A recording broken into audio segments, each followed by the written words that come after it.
little bit sassy, a little bit crazy, a little bit classy. We got dreams and we got goals. We're just a couple of old sassholes. Oh my gosh. Hello. Hi. Hi. Jello. Okay. Welcome to a Couple of Sassholes podcast. I'm Brooklyn Maple. And I'm Heather Terry. And once more, it's our power hour of fucked up shit from fucked up people for most of the time, no fucking reason. Yeah, that's right. Or just dumb reasons. Or today, greed for me. Greed on my end, too. Oh. Everyone's always doing dumb shit, man. Mm-hmm. I can't, you know what else is dumb? What else is dumb? People fucking driving under the goddamn speed limit. There is nothing that razzles my dazzle more. Right. Than when I am stuck behind somebody that has me going 24 into 30. Yeah. And my back end route to fucking work has me going down this street. Uh-huh. That little fucking pansy ass bitches be pop lock and dropping it at 26 miles per hour in a 30. Yeah. And I swear to you, I think that I have strong mental health. You do. Until that moment. I've had a chill morning. I've been up since 5:30. I slept another probably 30 minutes on the couch on Betty's body. I used her as my pillow. Yeah, the dog. No, this 60. No, our dog. And I just snuggled up, and I had such a delightful day. Yeah. As it's 10 a.m. And this motherfucker drove so slow, and it really it grinds my gears. Yeah. It burns my biscuits. It makes me mad when they do that if they pull out like they're late for an appointment. Oh, my gosh. And then their trunk's on fire, and then they go 5. Oh. That bothers me. It really does. That's the thing that really just gets under my skin. I've been trying to flip the script and be like, well, maybe they had a bad day. I try to think that too, but then I'm also like, just pay the fuck attention. I've tried to do it a few times. Like when somebody cuts me off or somebody accidentally like gets into my lane, I'm way more understanding of that because that can happen. Yeah. Or if they pull out in front of me even because they might think that they could really just be distracted or a new driver or needs glasses and doesn't figure it out. I can handle everything in the whole smorgasbord of driving like a cuntwad, but I cannot get over driving too slow. Yeah. Oh. As an announcement. So another announcement I have. So for those of you who don't know, I'm obsessed with audiobooks. Obsessiodade. Yes. I apparently just finished a 15-hour book. I was like, this feels kind of long. And then I looked at it whenever I finished it this morning at 7:02 a.m. And it was a 15-hour book. Man. I was like, golly gee willikers. That's wrong. That's long, right? Not that wrong. Is real long. Yeah. What feels good to me is like 8 hours. Yeah. That's like an average book where I feel like you can really start the experience and end with some good shit. Yeah. 8 hours. Wow. Anywho, so I started a new book called Skinny Bitch, and I just have to it's about me. You would hate this book. Why would I hate it? I thought about you the whole time. As you by should. Rory Friedman and Kim Barnuen. My apologies if I got it wrong. I love her. I love them. Okay. I love whatever it is, but they're hateful as shit. And they're like, I like tough love. You do not. No. And so the whole time they're like, well, you wonder why you're fat. It's because you can't fucking keep food out your mouth. And it's like, God. Yeah. But I love it. And their knowledge is unbelievable. Like talking about aspartame and how essentially over the course of probably 10 years, it was never approved by doctors ever to be put in beverages ever. And that every time the FDA got it, they would hire whoever was the person making that decision into the attorney's department for the one fighting to get aspartame on the... Yeah, and they kept doing it over and over again, delaying it and then redoing the studies. And even the people that they hired to do the study said, you should not be consuming this. It will kill people. They would then hire the person and delay the trial to where those findings would be whatever is the statute of limitations. Yeah. And they'd have to redo it and keep trying to pay for people to say it was okay, but it's not. It's like Dope Sick. They did that on Dope Sick. Yes. The person that approved it, they hired them. The stuff that's in Splenda will turn into formaldehyde inside of you. Oh. In the processing of your body, so your liver can shut down from it. Oh. Anyway, so it's like super unbelievable, but they're also like, you're a fucking idiot if you think that the Atkins diet's like, they're not nice about it. Yeah. It's a treat. I love getting screamed at for my body weight. I'm like, let's do it. That does, it's I effective should have on been you. in the military. Yeah. I can't say it more. I should have been in the military. My dad tried to push it so hard. He wanted me to go to West Point. He was so aggressive about it that that's what turned me off of it. I didn't realize that my dad and both my parents being in the Air Force were actually training me to feel like I should have been a fucking drill sergeant. Yeah, you do like tough love. And luckily you don't use it on me. No. I literally thought about it today when I was getting out of the car. I was like, I hope I don't accidentally what I like because I'm liking this, that I don't do it to other people. But I do realize too with like even with Travis, whenever I'm like saying shit, I'm like, ooh. And I feel differently about like men because of my dad. So in my assumption, I can talk harsher to you because you're a man and you should be a man. And that's like that horrible mentality. I don't know if it's a horrible mentality. I'm not going to diss myself. Yeah. But it's that mentality of like tough love. If I can understand a woman not being able to take it, though, like my dad treated me and my sister like we were boys. He did not really act like we were girls. I just feel like he should be able to take it. And he's over here like, I've been beat upside the head by a Bible because his dad was a preacher. His whole life, he's like, chill. Sorry. My bad. Past trauma, wounds. Yeah, it happens. Yeah. Sometimes you bring the bags ahead. Yeah. I hate your shirt. Okay, my shirt, Kim Kardashian crying meme. I have a shirt with Kim Kardashian's face on it probably 35 times. And I could see her looking down every 2 seconds in disdain. I just hate her. Yeah. And then... Well, it's making fun of her. Does that help? I know, but it doesn't... I have to look at her. I get your stance being like, I'm wearing a shirt that's making fun of her, but it's my eyeballs that has to stare at it. Well, that's okay. Stupid hoe. Everybody wonders why the episode's like 12 minutes. I couldn't do it. Because she was like, you know what? I'm done. Live event canceled. Podcast canceled. Just kidding. Right. Just kidding. So you wanted to talk about how exciting everyone. Oh my gosh, everyone's awesome? been so nice. We did the Facebook event that we're doing on March 3rd at Brashersville, Nashville here in Owensboro, and everyone on Facebook has been so nice, like tagging their friends. Like some lady slid into my DMs and she was like, "Hey, just wanted to see how to get tickets," and I'm like, I didn't know people would pay to hear us talk, so it's free this time. This time, yeah. We were like, well, shit. Yeah, it's been a really fun journey. Shout out to Kelsey Jarbo, our sweet baby angel who met with us. We're really just trying to figure out how to make this something big. We're figuring it all out. Yeah. You know, Heather dove in to figure out how to create said podcast, and now it's time to make the podcast an experience. And we're really excited to bring that to you guys. So thanks for coming along the ride. We appreciate it. Yeah. You know what else we appreciate? What? Talking about murder. Oh, we're going to do that? I thought we were doing a driving podcast. We probably how to cope with. No, I'm kidding. Do you want to rock, paper, scissors? Yeah. Okay. Ready? Rock, paper, scissors, shoot. Damn. You know what? Heather won. I'm going to let you go first because I saw how disappointed you got, and I'm waiting for my caffeine pill to kick in since I slept for like 3 hours on and off against my will. So understood. Yes. Understood. So I pulled a Heather and I picked it from Snapped or from a show in general. I love that. Yeah. Investigation Discovery, Snapped Season 17, episode Dose. Ooh, I'm excited. For a non-Latinos, dose means two. Or how much of a pill you take. Right. Dose with an E. Oh. The look you just... I was like, do you always take 2 pills? You're like, you only take 2? I take 14. I was like, I do 3. I do actually do 3. I feel like 2 doesn't work, but I've been trying to like pull back. That's the other thing in that book is like on taking pills. Funny one is that so they talk about, so sorry for derailing this, but because some of it was smart and then some of it was stupid. Okay. Just like everything in life, right? Yeah.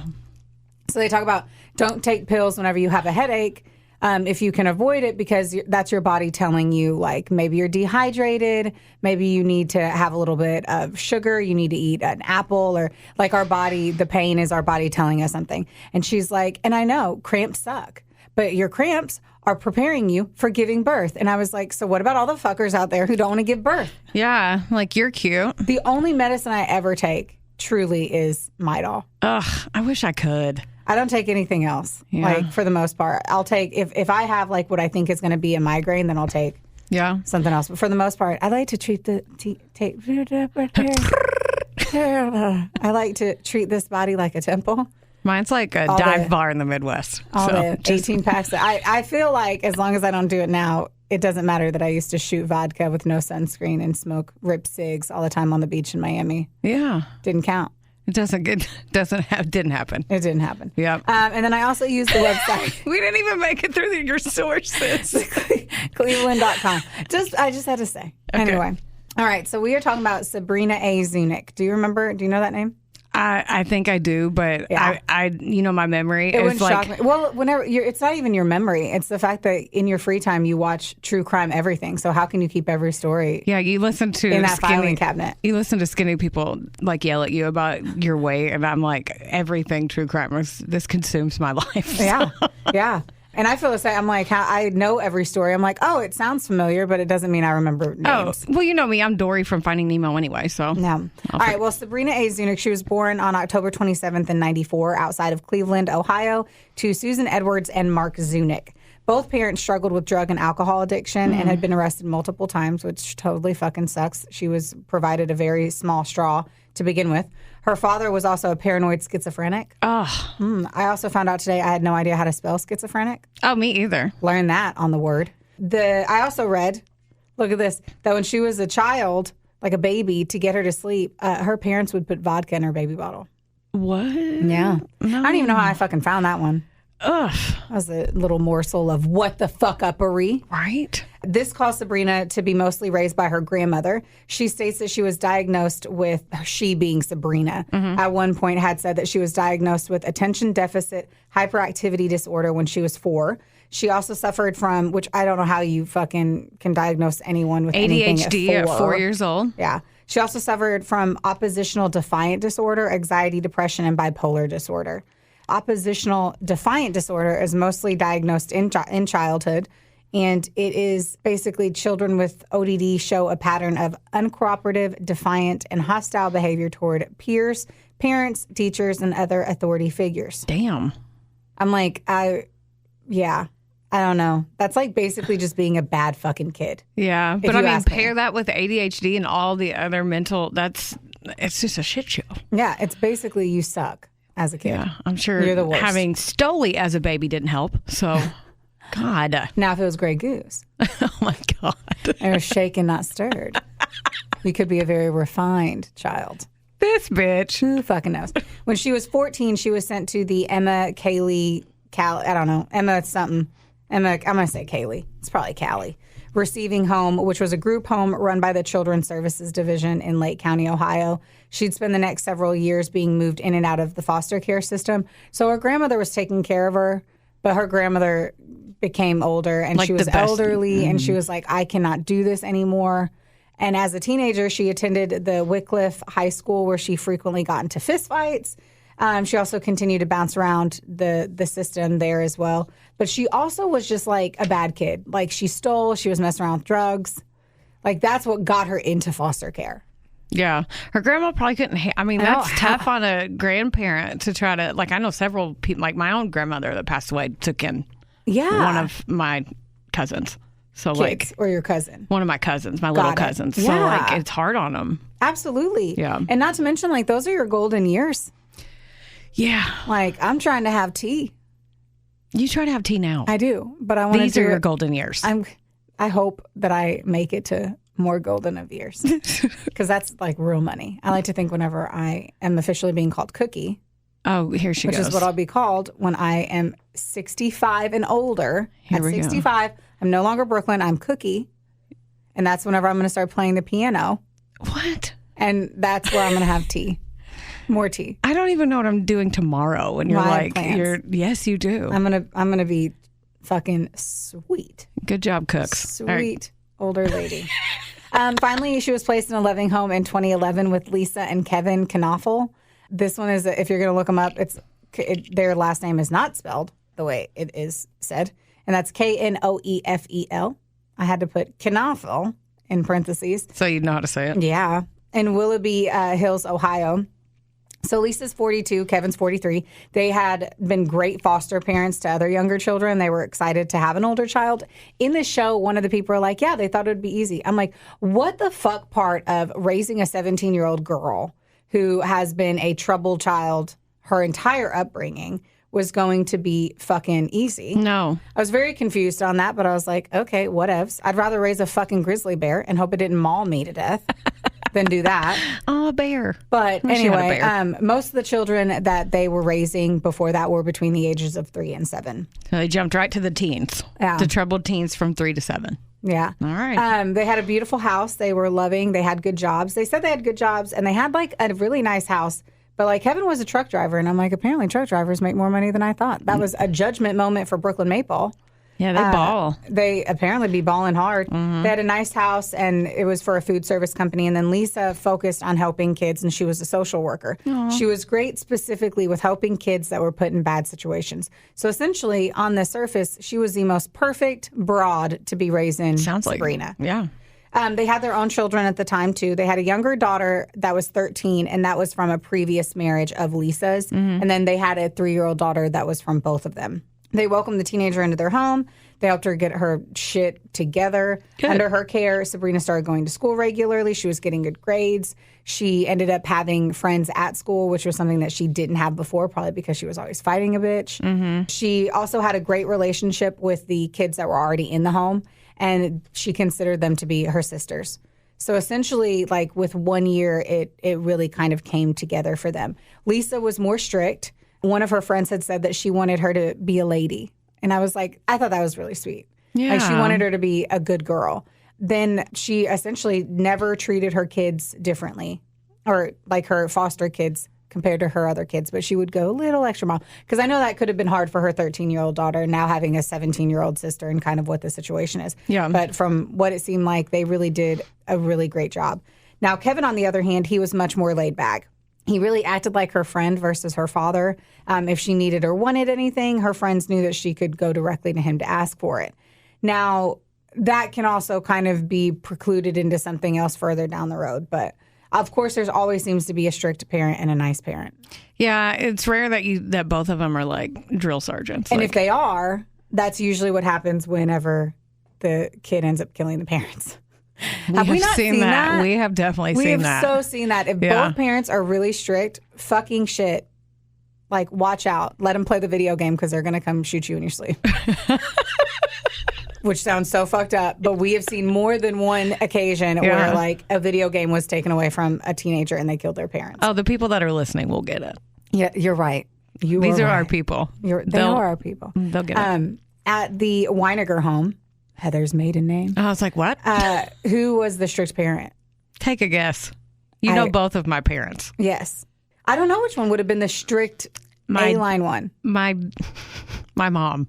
I jumped a fence to get away from my mom one time. She hit me one time I only got hit one time. Oh, only and I was one. popping Good for you. I know that's shocking actually, as mouthy as I am. Yeah. But I know. And like I was giving her attitude and she popped me in the leg with a brush, but then she gave me this look one time at the softball field. I was 12 and I weighed more when I was 12 than I do now. And I jumped a fence at the softball field to get away from her, and all she did was look at me. Wow. So, yeah. And my mom said that my dad used to shake the belt at me. And then I went when I was 4 and I would go get a belt and shake it back at him and laugh. So the fact that he never disowned me and he still loves me unconditionally and shares our posts on Facebook, like one called Dick in Mouth. That he. What a sweet angel. That could have went a whole different way. So, yeah. He's a good guy. I love that journey. Yeah. What about you? And that's a different one. So it was your mom. It was obviously my dad. Yeah. Like there's no question there. I figured. My dad, if we left our clothes on the floor, he would just throw them away. Oh, God. Yeah. I can't tell you how many times I had to get socks out of the trash. And it would really fucking suck if they had coffee that morning. Because he would throw the like coffee grounds right on our socks. Like whatever clothes he threw away. Dwayne Maple don't play. I mean, he did. I don't think. Yeah. Well, you are very neat and tidy now. So. Thanks, Dad. So, as I mentioned, she doesn't end up getting in trouble. She starts making friends. After she's finishing up with her junior year, she's officially thriving in the terms of foster child success rates, or just any fucking kid, really. Yeah. She decides she wants to be a massage therapist. She now has a family and a future, which is great for her, and she feels really good. Whenever she turns 18, she actually applies with the state to stay with him. Oh, really? Yeah. Wow. So she technically could have been out of the system, but she wanted to stay with him. Now, only 3 weeks after this, though, everything fucking changes. I knew there was going to be... Always. She had 2 kids and moved in next door. Yeah. They're super happy. Yeah. And Lisa babysits her kids now. Like, no. On November 16th, hashtag my dad's birthday also, In 2012, the younger blood daughter, I don't have their names. They didn't put them, and it makes sense. Blood daughter. But I wanted it to be like the 13-year-old daughter who was Lisa's daughter. Shared DNA. There we go. Yes, the Dana. She calls 911 around 1 a.m. She's screaming, truly hysterical. She says that her sister is killing her mother. It really is like gut-wrenching to listen to it. And poor thing is only 13 years old. She's literally standing at the front of the mom's bedroom, screaming, begging her to stop as she continues to stab her. So she had to watch it. She had to watch her mother be brutally murdered over an extended amount of time. No. It was not fast.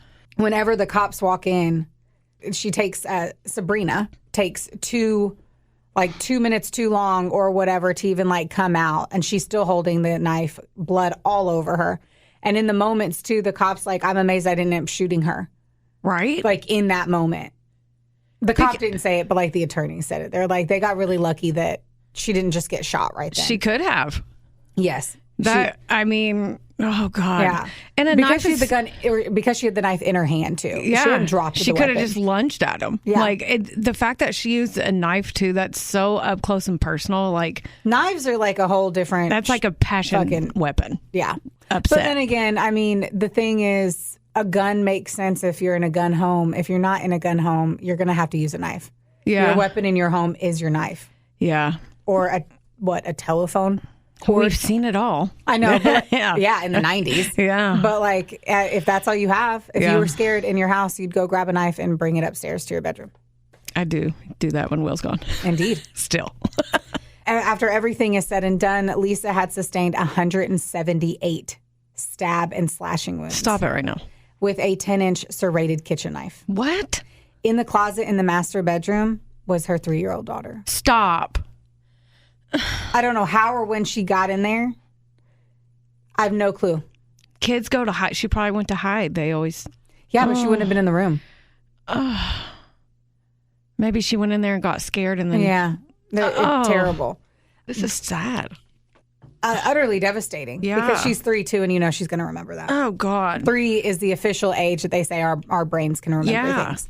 They said it was such an intense attack that Sabrina had cut herself, and she ended up having to get stitches. She had cut herself so bad in the whole fight. The 13-year-old is the first one that they go to interview, and she basically has to relive everything. She says that she was asleep in her room when she heard the screams in the bedroom from both of them. She heard Sabrina and her mom screaming. She then sees Sabrina attacking her mother, and she's screaming and begging her to stop, as I mentioned. The room is in disarray, and she obviously fought so hard that one of her fingers was almost cut off.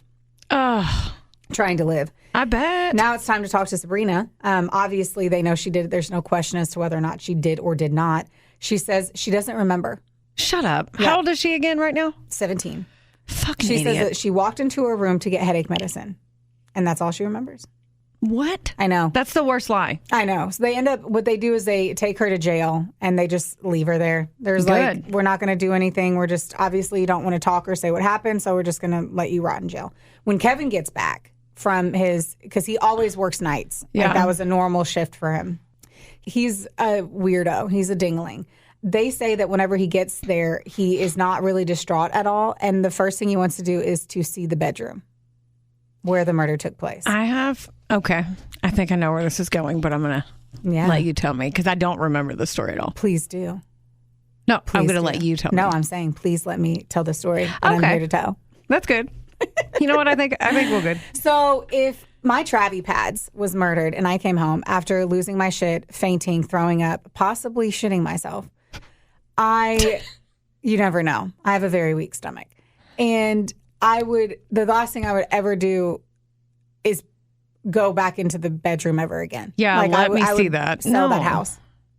And Yeah, they said he basically acted curious. Just curious, like, let me see. That's bizarro. Isn't it? And we're obsessed with true crime, so... People are so dumb. You know? Here's my thing, too, is like, if you plan a murder in whatever capacity, the very first thing you need to do is get down the look and feeling of a grieving human. We've seen, like, that video where that housewife had tried to get her husband killed and hired a hitman, but it was the cops. So then the cops acted like he was dead, and they film it. Yeah. And she's screaming in the street. And they knew that he wasn't dead. Yeah. And B, that she was the one who hired, and she did a phenomenal job. Bravo to her acting skills. Yeah. Apparently Kevin didn't get that memo. They also say too, like the next day or close in, they go to a family member's house. I think it was either her parents' house or his parents' house. And like her friends were there, her coworkers and stuff were there. And they were like, he did not seem fazed by it. They were like, he was, one of the women, she was like, I'm not here to judge how you mourn the loss of someone. Yeah. But he was not fazed at all by it. And he was essentially like just shaking hands and meeting people. And that was it. That's weird. At the funeral, he asks everyone to pray for Sabrina, the 17-year-old girl who just brutally stabbed and murdered his wife in front of his children. I know where this is going. Yes.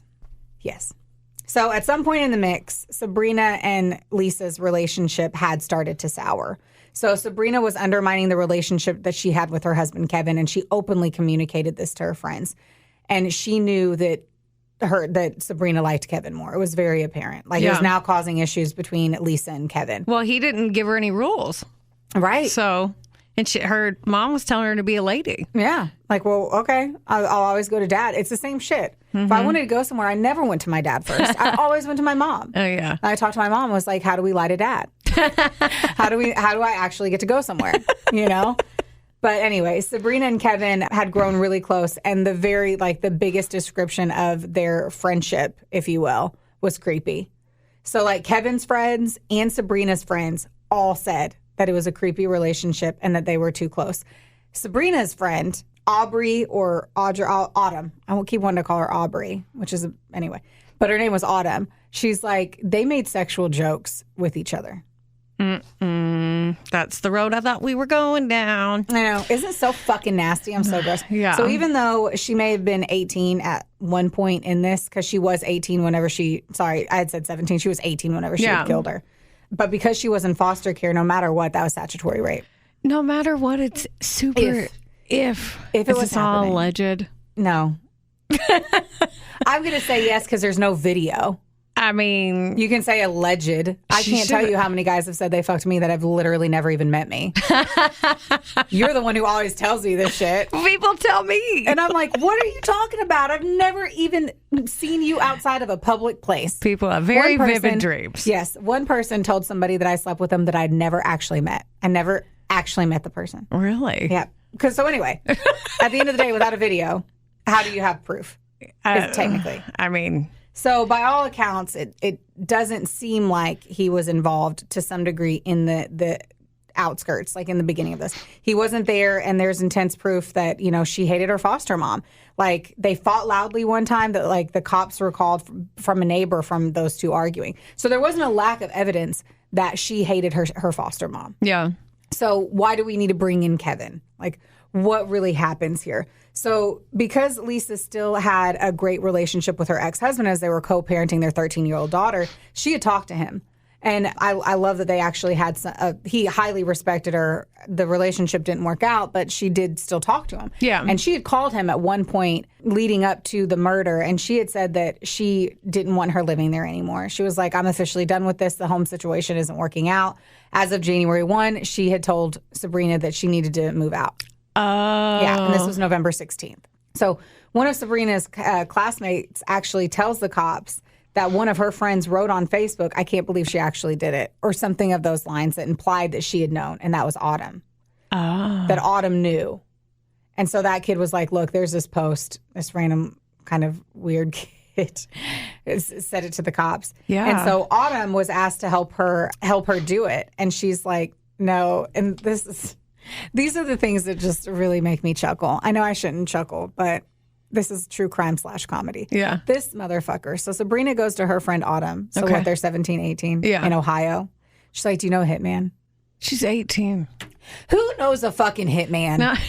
Who? Tell Do me you right know now, a hitman? Who knows a hitman? And we've got to stop calling him hitman because it just sounds stupid. What about a hit woman? Is there a hit woman? I'm sure there's a hit human. Yeah. And I just want to know who knows him.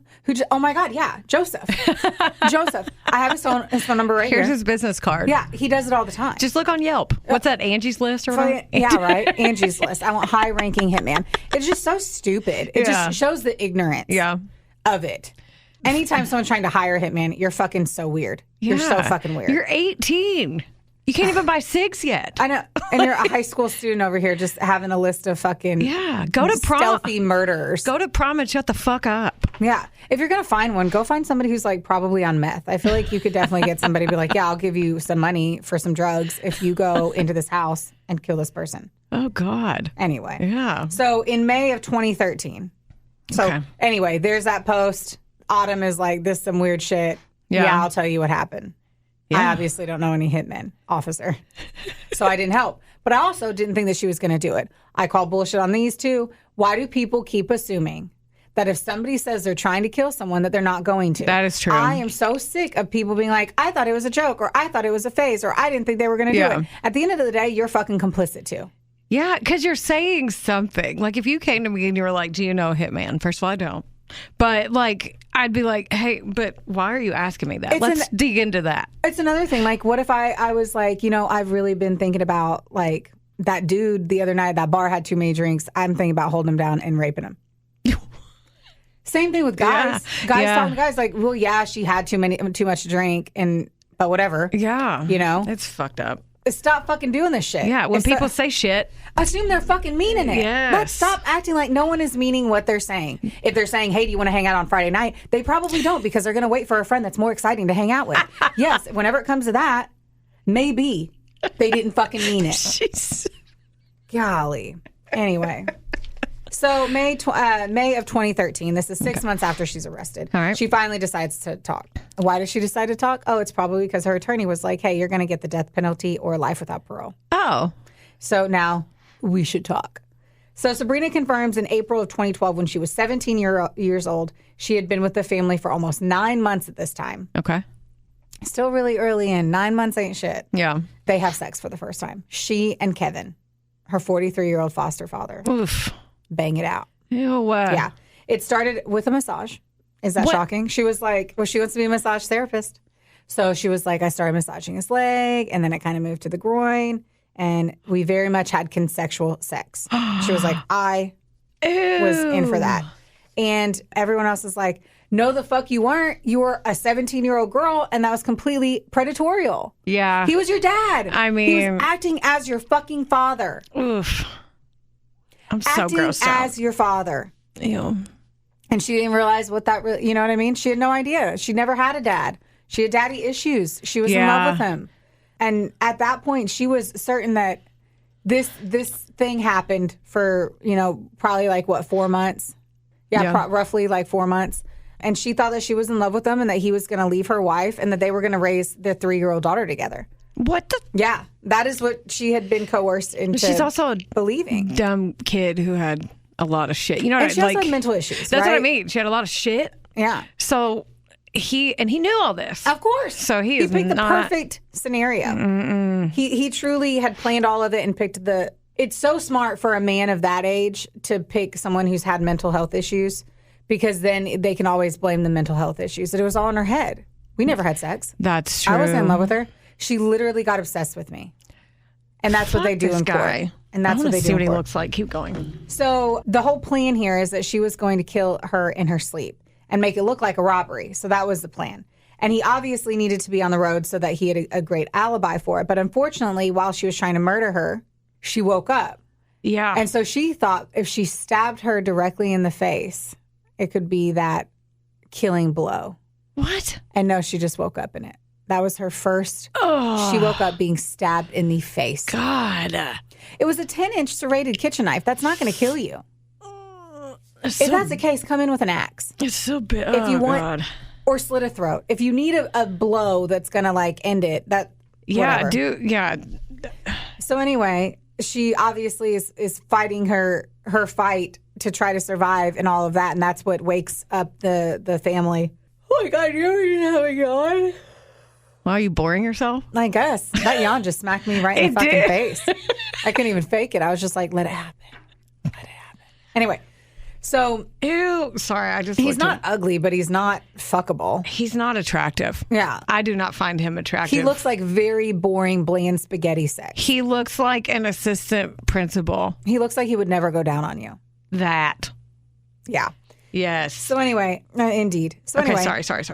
So she wakes up during the fight, all of that. He was like, you'll get time. He had told her that if for whatever reason she got caught, that she would just get time in a mental health facility, and that it would be like a few years probably.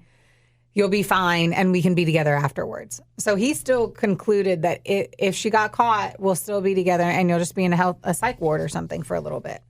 And she believed it. She truly believed that she would get out and they would be together. So even more sad. So they have her friend Autumn call him twice and try to get a confession. And I'm like, what the fuck? So this is a teenager who was friends with her, and like she has the prowess to talk this guy into giving her a confession. Number one, this girl looks as sharp as a fucking cell phone. Like in the smooth lines. This bitch is not impressive. I'm sorry. I hope she's not listening to the podcast, but she's just not an impressive teenager. Yeah. There are impressive teenagers out there. This girl still seems slow. And I'm like, the cops are backing this bitch like she's going to be the one to be able to crack the case wide open. Get him, Nancy Drew. Yeah, no. You're not even a close friend to anything. Do you know what I mean? It was just so dumb. But at the end of the day, obviously nothing came of that. What? Shocking. Yeah. They end up having her wear a wire and go over to the house. Okay. Unbelievably, she's like, I don't know why the fuck he even talked to her. Well, apparently he's into young girls. I know. I don't get it. Anyway, she's like, were you sleeping with her? Like, did you coerce her into killing her? And he doesn't deny it. What? He didn't deny it. He just changes the fucking subject and like kind of acts like that statement isn't made. You dumb fucking shit. And apparently that was enough to arrest him. Good. I'm amazed that that's enough. They were grasping for straws. They can be like, we had a fingerprint on the handle and we knew that you abused your wife. But, no, we can't arrest him. Yeah. So, whatever. That's a good point. When he does get arrested, all of Lisa's friends are like, I fucking knew it. I knew he had something to do with it. Wow. They just didn't know the motive or how. Yeah. And I don't think any of them thought that he was fucking the 17, 18-year-old foster child. But, of course, there was a bigger motive, too. So on May 29th, 2014, his punk ass finally goes to trial. The entire situation was based on him playing her. So the prosecutors are like, you played this 17, 18-year-old girl who was looking at you to be her father as a foster parent, and you played her, and you made her think that you were going to be with her. Like, you orchestrated the whole thing. Sabrina agrees to testify against him with the option for parole after 30 years. So she was going to have to plead guilty, and then she would get the option for parole. Yeah. And I'm like, 30 years of her life gone because she was coerced by someone to take the life of a mother in front of her kids. Yeah. So at the end of the day, like, fuck you, Sabrina, too. Yeah. But you also had your own issues at the end of the day. All of it is just fucking bananas and is crazy. The defense, though, and I fucking hate these smarmy ass attorneys that literally say that Sabrina made it all up. And so you're sitting there, you fat fucking fuck with your gap teeth, and you're saying the girl was sick. She was mentally ill. And it's like, it just so annoys me to see a white entitled man supporting a white entitled man around the same fucking age. Oh, yeah. Whenever he was a statutory rapist. Yeah. I just fucking hate it. Yeah. Oh, it just pissed me off. I hate that dude. I don't even know the dude's name, but fuck him and his stupid teeth. Ugh. They blame her mental health issues, and they're like, she is not a fucking, what's the word? A credible witness. They say this, she's just, I never thought anyone would believe her testimony. They're trying to poke holes. Oh, but the dude literally was like, I just wouldn't think that they would at all pay any attention to that. Fuck you, stupid attorney. Right. Anyway, guess how much money Kevin was going to get if she died? $1 million. $750,000. Damn. If his wife died. Because of the 2 or 3 life insurance policies. Within 9 hours, he was calling the insurance company. 9 hours of her death, he was calling. It was 1 a.m. 9 hours is the moment they open. So I wonder, do they have to report that, I wonder? Yeah. The insurance company? I'd be like, dude, so, can you chill? They reach out. The cops automatically reach out. Good. Because Yeah. I'd be like, Or we wouldn't know this. This was like brought into the trial. Okay. That it was within 9 hours he was calling. Yeah. And the attorneys are like, well, of course, he had to pay for funeral costs. Oh, yeah, because that's the first thing you're fucking worried about that morning. That's the last thing you're dealing with. And you're probably not the one doing it. Yeah. If Will fucking died tomorrow, I'd be the one probably calling and trying to figure the things out as you're mourning. Yeah. So I can then provide you some insight. Yes. It's not you calling the insurance. And at the end of the day, are you even trying to get the insurance money? You have the money to pay for it now. Use a fucking credit card and deal with it. Yeah. You're so mad. I'm sorry. I am worked up. You're very. I'm just frustrated. I get it. Like, people just don't even try. Like, at the end of the day, dude didn't even try. Fuck it. But anyway, as they're saying in court, there's no proof. And she never actually told any of her friends that she had sex with him. She didn't tell even that Autumn girl? Told anyone. Wow. Yeah. But let's look at the phone fucking records. Uh-oh. Are you ready for this shit? No. Are you ready for these bananas to come falling from the fucking tropical tree above us? No. Because they're about to fall. I hope not. I'm allergic. I know. Well, they don't.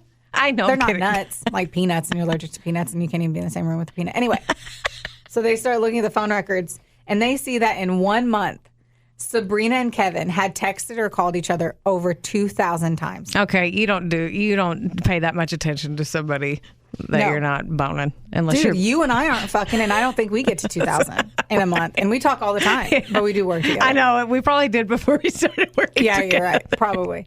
And guess how many times he communicated to his wife within the same time frame? Like 100.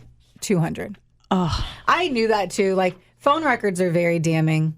At one point, when my ex-husband was doing his fling, you could go through there and literally, like, phone records proved everything. You never responded to me because you were too busy talking to her. Like, phone records, them bitches. Now, you can't see the text messages, obviously. Like, the FBI couldn't pull the text messages. This was in 2012. I'm sure they could now.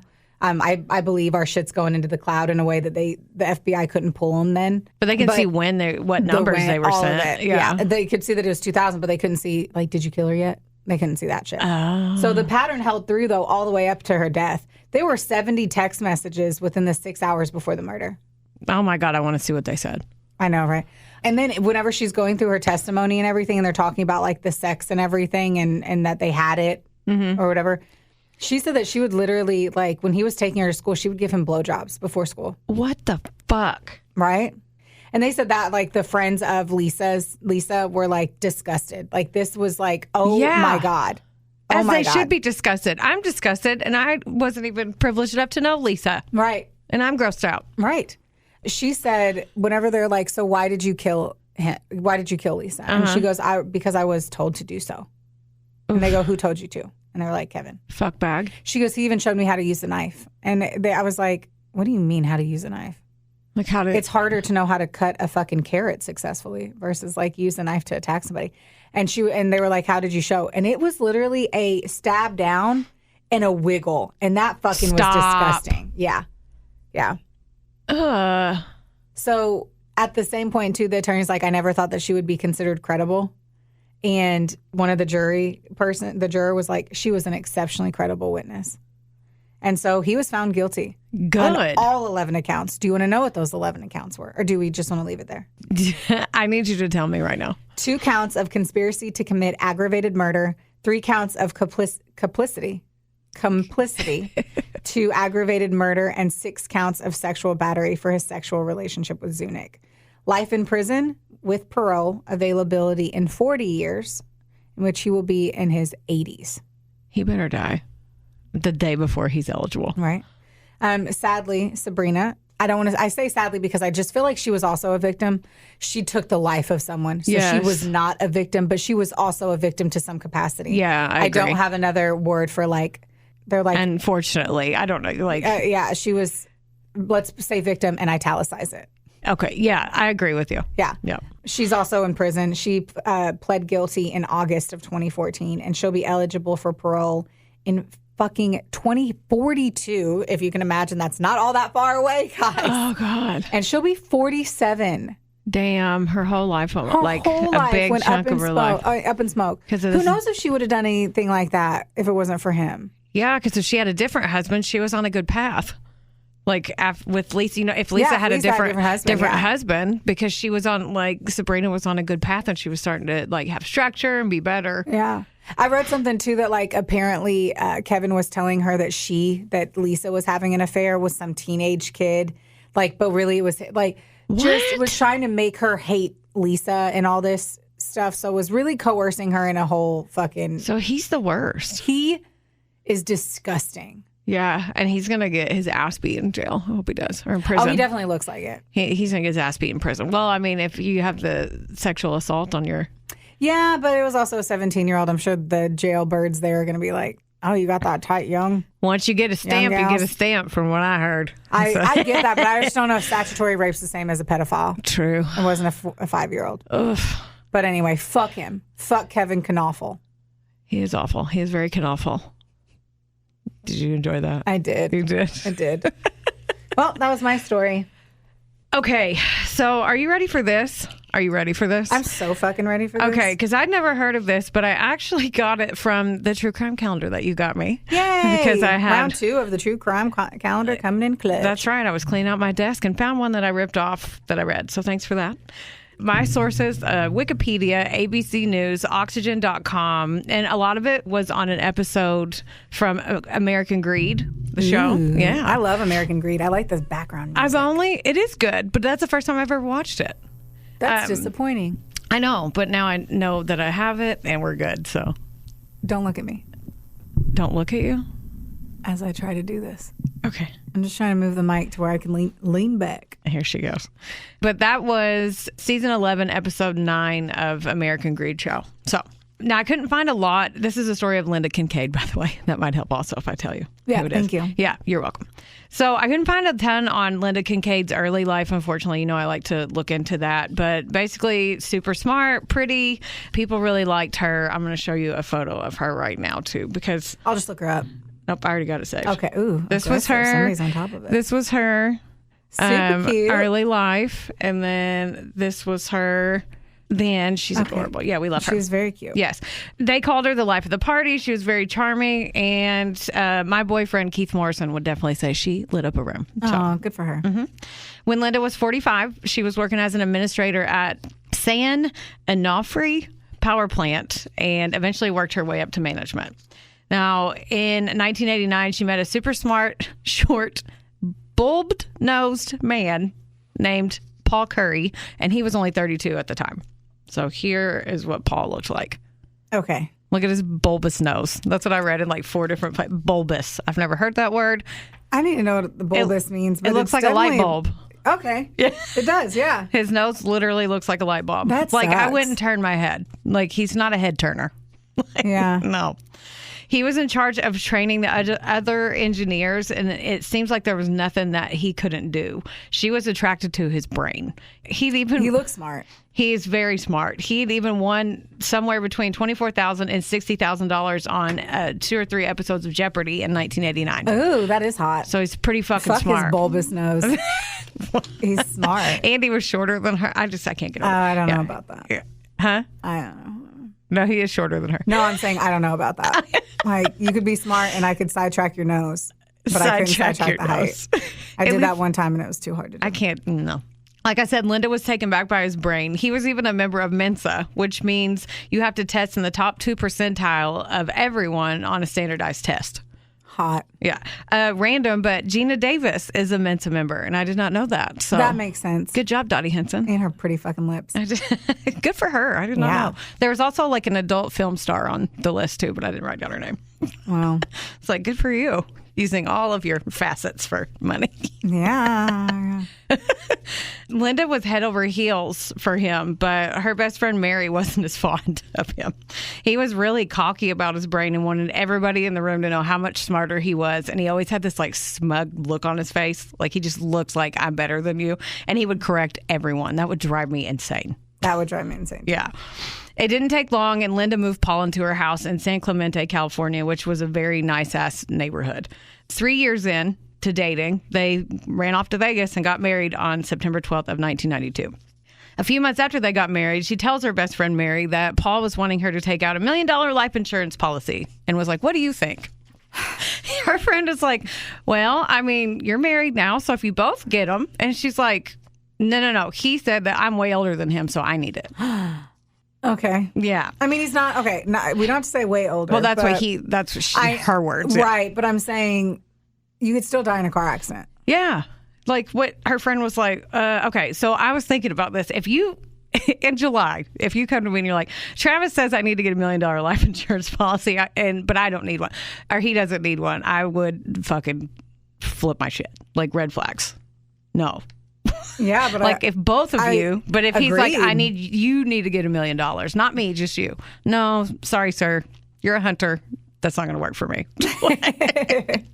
Now, Paul, right? Yeah, I have not even thought about, and we put ourselves in remote situations. He could kill me easily anytime. The first time he took you into the woods, I watched your location like a psycho, and I was like, I swear to God. And he took me to an old gravestone. I know. It was really cool, though. It was a cool hike. Anyway. Yeah, and you made it back, and I didn't have to go on the hunt. Yeah. So, anyway.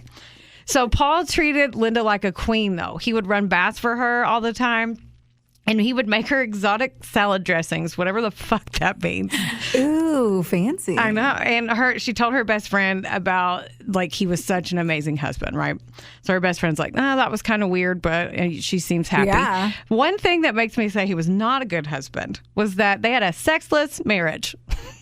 Like, he had plants. One of the things I read said he had like plants and all kinds of, like, he was always in his garden, but he didn't tend to her secret garden.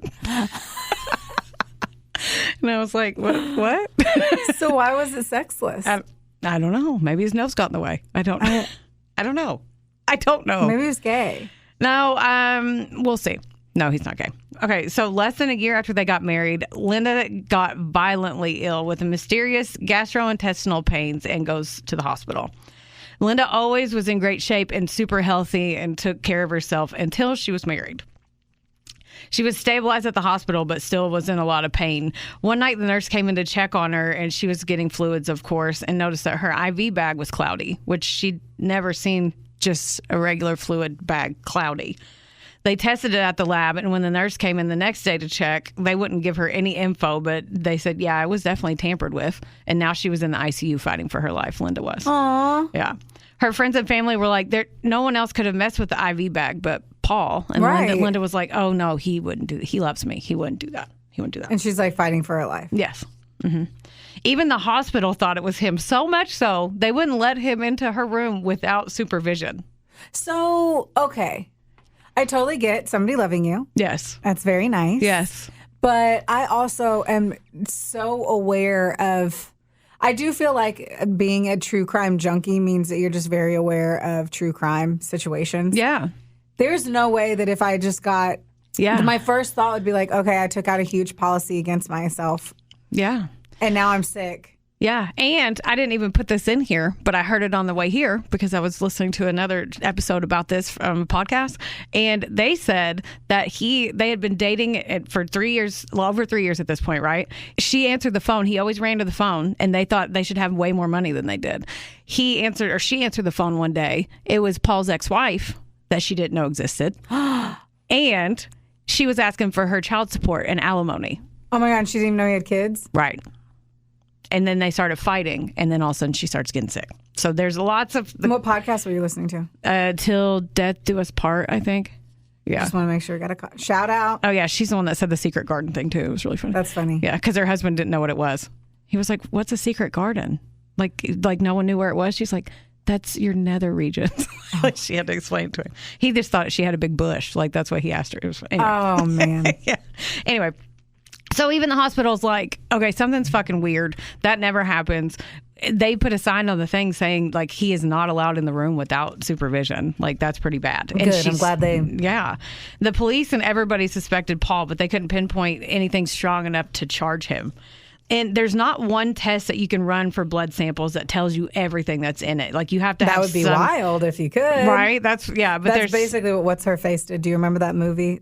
The one with the... Yes. That's what she basically said. Oh, yeah. Was that one test could do everything. Anyway, yes. But you have to have some sort of idea of where you're trying to go. Yeah. And all the circumstantial evidence makes Linda open her eyes a little bit that what could have happened. She told the cops that when he met her, he didn't even have credit or anything.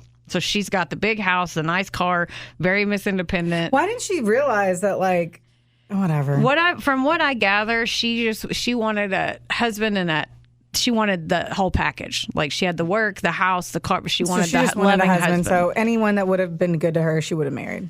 I mean, that's It is the what it vibe is. that I got. Yeah, it is what it is. Now, Paul was the beneficiary on all her life insurance policies and benefits from her job, which totaled $884,000 in 93, which today would have been $1.85 million. Oh, my God. I'd tend to her secret garden for that. Oh, my God. Well, he wasn't, so. I know. Linda survived the IV bag incident, and here's stupid Paul was in there, like, stroking her hair, telling her, baby, I'm here, I love you, blah, blah, all that shit. And, like, even the nurses were like, we fucking hate you. And I read somewhere that they baby talked to each other a lot, which I fucking hate that. That Oh my sicks God. me out. I hate it. I do too. And I can just hear his fake ass voice doing that while she's having like severe diarrhea and vomiting. And he's just like, God, I'm so and this nose. Okay. gross. Yeah. And Linda luckily recovers and is released from the hospital in August of 93 and does a smart thing. She switches some of her stuff from Paul being the beneficiary to her sister, but she doesn't tell Paul. Good. Well, Some. you probably should tell so that he doesn't try to kill you again. Just after New Year's in 94, Linda falls ill and is taken to a different hospital 10 miles away from where she was before. She had the same symptoms, and guess what? Tampered IV bag again. And the cops are called. But he went to a different hospital, so they weren't suspecting him at all. Oh, They questioned Paul this time, and he's like, I would be devastated if something happened to her. And I can't be financially motivated because her benefits would go away. And she's been with her job 26 years. So basically, he's like, she's worth more alive than dead, is what he's trying to tell him. And the cops are like, dude, you can make a shit ton of, like, he was trying to deny it. And they're like, no, you will make a lot of money if she dies. We know that.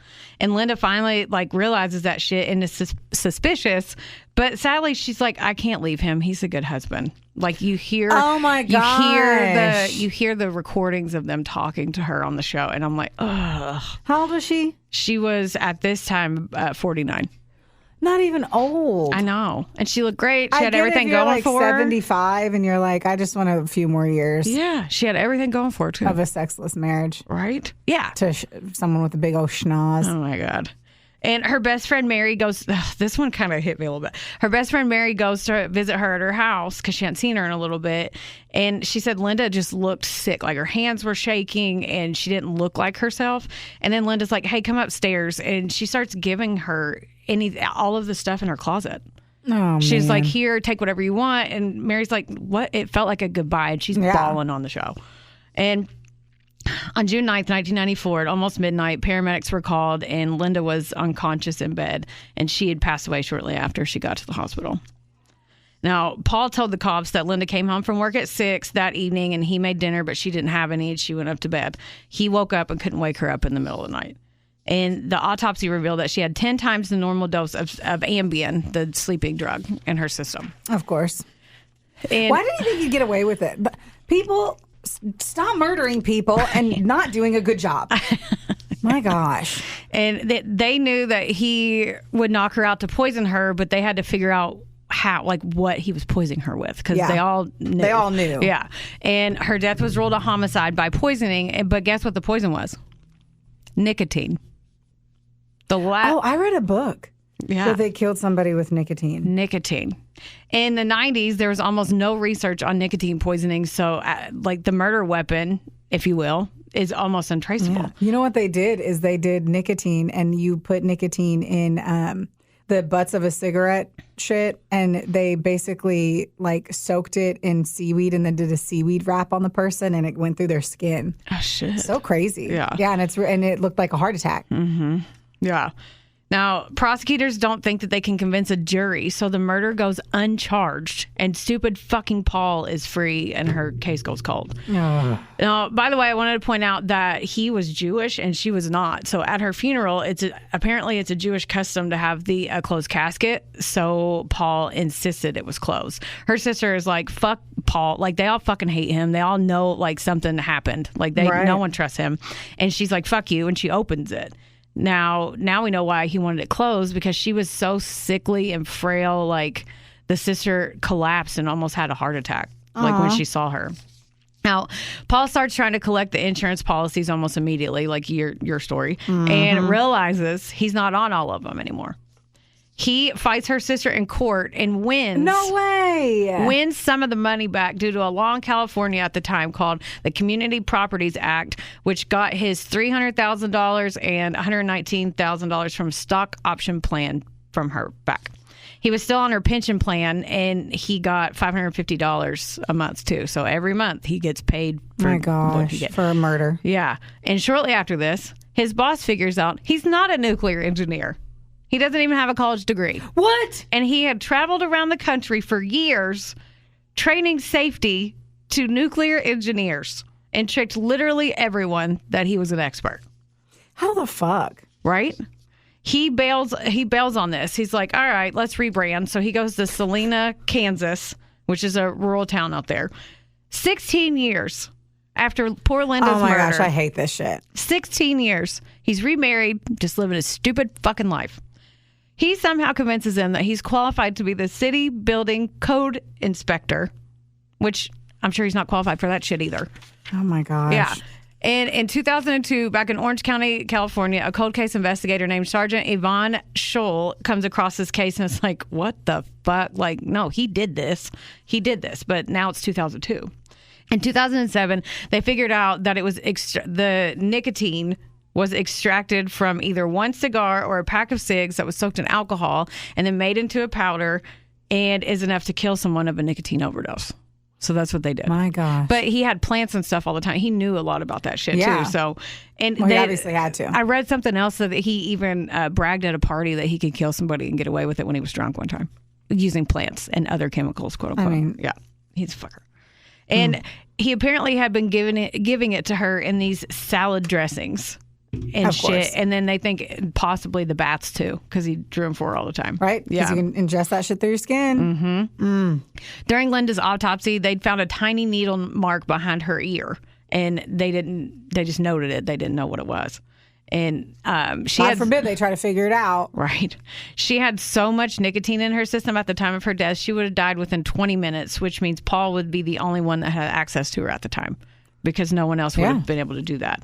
She never smoked. No one in her life smoked, just so you know. The cold case cops contacted Paul's ex-wife, Leslie, and she said she had the exact same symptoms as Linda back in the 80s. It was the same song and dance, hey, you should get life insurance, love bombing, all that stuff, you know. And she had gone to the doctors for her symptoms, and they didn't know what the hell was wrong with her. But when Leslie got rejected from her life insurance policy because she checked that she did not smoke and they found nicotine in her blood work, she got rejected. Paul dumped her 2 weeks later and then left. So she obviously thought she would have died if she would have gotten her life insurance policy too. Wow. Yeah. So this is a fucking pattern. And they go to Kansas and they confront Paul. And you can watch the video on American Greed. He's so fucking cocky. I hate him. They knew he wouldn't admit it, but they wanted to show how big of a narcissistic liar he was. And the videos are really cringy. He's sitting there so cocky, like, I'm going to get away with this again. I've been doing it for years. And then they play him a recorded interview of Linda saying Paul would be the only one with a motive. And then he's like, oh, fuck, because he thought she would never say that. And Paul pled not guilty, and his defense did their stupid defense thing that they do. Yep. They claimed she could have tried to give it herself a nicotine enema and accidentally poisoned herself. Right. As one does. What the... I was thinking whenever you spend the night next weekend that we could do that. Oh, good. I already ordered the kit. What do you... No. On September 30th, 2014, Paul Curry was charged with the murder and got, thankfully, life without parole. Good. And that was a sad story of the murder of Linda Kinkade by the Jeopardy champ, Paul Curry, who we fucking hate. Fuck Paul Curry. That's right. And her sister was on the thing. Her best friend was on the show. It was, sad. I would hope. Yeah. Well, I don't know. If I died, I don't think my sister would be on the show. Your not blood sister would be. It's just me crying for 20 minutes. They're like, we have to cut all that. Right. This has kind of been a waste. Oh, fuck. Anyway. Well, yeah. Thanks for telling me about it. Thanks for telling me about it. I didn't know about that one. You didn't? No. That's good. Well. Yeah. Subscribe to our show. Yeah. Subscribe on all the things. Yeah. Rate us. If it's not a 5, slide into our DMs and tell us why not. Yeah, that's a good one. Yeah, if you guys have any stories, you can talk to us on the socials. We'll talk back. Yeah. By we, it'll mostly be Heather. Yeah. But I'll say it to Heather. It's like a ghost situation, a seance, if you will. I'll tell Heather and she'll tell you. We love you. We love you guys. Okay, bye. Bye. Theodore, can I bet that